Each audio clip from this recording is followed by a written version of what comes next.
தீபக்கோட 12 வயசுல நெனச்சாலே உடம்பு நடுங்குற உண்மையான த்ரில்லிங் ஸ்டோரி தான் இது. அவரோட சின்ன வயசுல அவங்க அம்மாவோட ஃப்ரெண்டு வீட்டுக்கு அடிக்கடி இவங்க தங்க போவாங்க.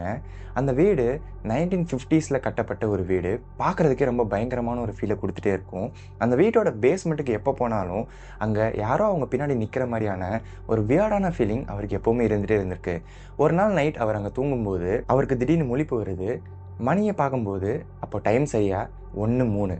அவங்களோட ரூம் வாசல்ல ஏதோ ஒரு கருகருன்னு மர்மமான ஒரு உருவம் அவர நோக்கி வந்துகிட்டு இருக்கு.